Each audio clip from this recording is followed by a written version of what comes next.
Politician আমি সবসময় একটা কথা বলি যে বাংলাদেশে এই যে ডেমোক্রেসিকে ধ্বংস করে শেখ হাসিনা একটা ফ্যাসিবাদী রেজিম চালু করেছিল, এর পেছনে হার্ড ফ্যাসিজম যেমন ছিল, সফট ফ্যাসিজম তার চেয়েও অনেক জায়গায় সিগনিফিকেন্ট রোল প্লে করে। কারণ রাস্তাঘাটে যারা মারামারি করতো তার ফুয়েলিং করতো কেউ গানে, কেউ কবিতায়, কেউ নাটকে, কেউ সাহিত্যে, কেউ পত্রিকার কলামে। এদের হয়তো বা ক্রিমিনাল অফেন্সটাকে ওইভাবে জাস্টিফাইড করা যায় না, কিন্তু তারা যেভাবে হাসিনার অন্যায্য কাজগুলোকে বৈধতা দিত এবং তার পরবর্তী সময়ে এসে তারা বিভিন্ন জায়গায় মিশে গেছে, তাদের অতীতের যে কাজগুলো ছিল সেই কাজগুলো নিয়ে কেউ প্রশ্নও করে না। আমি বলছি না যে বর্তমানে অনেক কাজ হচ্ছে, যে কোনো অপরাধ হলেই যাকে তাকে হত্যা মামলায় অ্যারেস্ট করতে হবে, এটা অন্যায্য কাজ, এই কথা আমাদের বলতে হবে। এইটা করতে গিয়ে আলটিমেটলি যেটা করা হয়, তাদের যা অন্যায্য কাজ ছিল সেইটার গ্র্যাভিটিটাকে নষ্ট করে দেওয়া হয়, কারণ হত্যা মামলায় তাদের অপরাধ প্রুফ করা যাবে না। কিন্তু যে ব্যাপারটা সবার সামনে উন্মুক্ত হওয়ার দরকার ছিল, এমনকি 2024 সালের 7 জানুয়ারি ওই ডামি ইলেকশন করে পুরো জাতির সাথে যখন তামাশা করা হয়, তখন মিডিয়ার অনেক মানুষ আছে যারা হাতের বৃদ্ধাঙ্গুলে কলঙ্কের ছাপ, শেখ হাসিনার ডামি ইলেকশনের কলঙ্কের ছাপ তারা ফেসবুকে প্রকাশ করে গর্ব প্রকাশ করত। কিন্তু দেখা গেল 5 আগস্টের পরবর্তী সময়ে তারা বিভিন্ন জায়গায় বুক ফুলিয়ে চলাফেরা করছে। তাদের ব্যাপারে কোনো জবাবদিহিতার প্রশ্নের জায়গাটা কখনোই কেউ আনে নাই। অনেক মুক্তিযুদ্ধের চেতনার কথা বলে, কিন্তু এই কালচারাল ফ্যাসিস্টদের অনেকে এরকম ছিল, একটা পদ্মা সেতুর মতো রুটিন ওয়ার্ক উদ্বোধন করতে গিয়ে পদ্মা সেতুকে 71-এর সাথে তুলনা করে ফেলতো। তখন আমাদের মহান মুক্তিযুদ্ধের অবমাননা হইতো না, কারণ তারা ছিল ওই স্বৈরাচারের দোসর এবং তারা যা বলতো সেটা হয়ে যেত জায়েজ।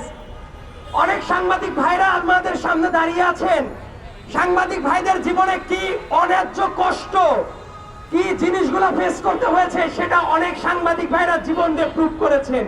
অনেকে শুধুমাত্র ন্যায্য কথা লেখার জন্য তাদের জীবনের পর দিয়ে যে ঝুঁকি চলে গেছে সেই কথাটা কেউ বলেন না।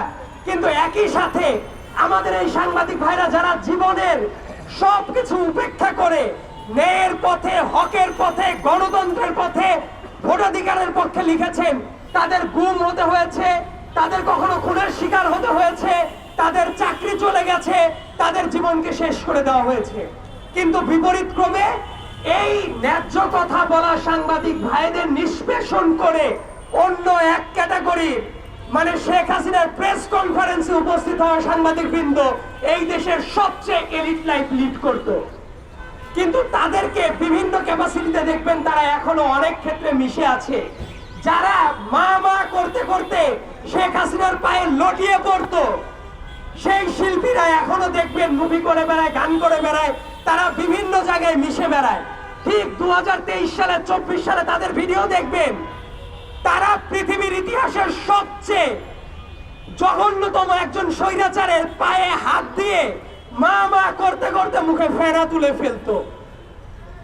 একই সাথে অনেক সাংবাদিকরা ছিলেন, আমি সবার কথা বলছি না, সেই সাংবাদিকরা প্রেস কনফারেন্সে পৃথিবীর নিকৃষ্টতম দালালির নজির স্থাপন করেছে। তারা এখনো অনেকে বহাল তবিয়তেই আছেন। অনেক প্রযোজক ছিলেন, অনেক গায়ক ছিলেন, অনেক কবি ছিলেন, তাদের কাজই ছিল শেখ হাসিনার অন্যায্যতাকে বৈধতা দেয়া। দুঃখজনক ব্যাপার হলো 5 আগস্টের পরে আমরা মনে করেছিলাম তাদেরকে জবাবদিহিতার আওতায় আনা হবে, কিন্তু তাদেরকে জবাবদিহিতার আওতায় না এনে উপরন্তু তারা এখন এমন অনেক জায়গায় মিশে গেছে, যে জায়গায় বিগত দিনে যারা ভোটের অধিকার নিয়ে কথা বলতো, মানুষের অধিকার নিয়ে কথা বলতো, তারাও অনেক জায়গায় এখনো বৈষম্যের শিকার হচ্ছে। কিন্তু ওই সুবিধাবাদী পাঁচটার গোষ্ঠী তাদের কালার পরিবর্তন করে বিভিন্ন জায়গায় এই যে মিশে যেতে পারলো, এটা একটা অনেক বড় দুর্ভাগ্যের ব্যাপার। অতীতে মিডিয়া পাড়ার অনেকেই আছেন যারা ভোটের অধিকার নিয়ে কথা বলে কখনো কোনো আনুকূল্য পায় নাই, তাদের মুভি রিলিজ দেওয়া হয় নাই, তাদেরকে কালচারাল কোনো অ্যাক্টিভিজমে পার্টিসিপেট করতে দেওয়া হয় নাই। তাদের ভাগ্যের কি খুব বেশি পরিবর্তন হয়ে গেছে? দেখবেন যারা পাঁচারা ছিল তাদের অনুদানের অভাব নাই, অথচ যারা একটু ন্যায্যতার কথা বলতো তারা ক্যান্সার আক্রান্ত রোগী হয়ে মরে যাওয়ার মতো অবস্থা হলেও তারা কোনো অনুদান পায় নাই। এবং এই জায়গাগুলোতে আমার যেটা কথা, কোনো পার্টিকুলার দলের হওয়ার দরকার নাই। শিল্পী সমাজ থেকে শুরু করে যারা মিডিয়াতে আছেন এবং যারা বিভিন্ন জায়গায় কবি আছেন, সাহিত্যিক আছেন, সাংবাদিক আছেন, তাদের জীবনের অধিকার নিয়ে কথা বলাটা আমাদের প্রত্যেকের জন্যই জরুরি। এবং তারা অতীতে যে বৈষম্যের শিকার হয়েছে সেই কথাটা বলা যেমন জরুরি, একই সাথে যারা ওই টাইমে ওই স্বৈরাচারে লাভের গুড় খেয়ে গেছে তাদেরকেও জবাবদিহিতার আওতায় আনা উচিত। কেন তারা ওই পাতানো ইলেকশনগুলোর বৈধতাতে কাজ করেছে, কেন তারা ওই সিআরআই এর ফান্ড নিয়ে তাদের জীবন ধারণ করেছে, কেন তারা অন্যদের জীবন নিয়ে সিনেমিনি খেলার জন্য আলো আসবেই নামের গ্রুপ খুলেছে, অথচ তাদের মনের ভেতর ছিল সবচেয়ে বড় কালো। এই কালোগুলোকে আমাদের জাস্টিফাই করার কোনো সুযোগ নেই।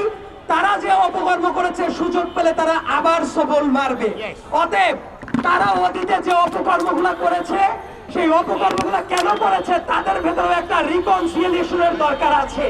আমি বলছি না তাদেরকে হত্যা মামলা দিয়ে দিতে হবে, তারা যে কাজটা করে নাই সেই দোষে তাদেরকে দোষী করতে হবে, এটাও একটা অন্যায্য কাজ।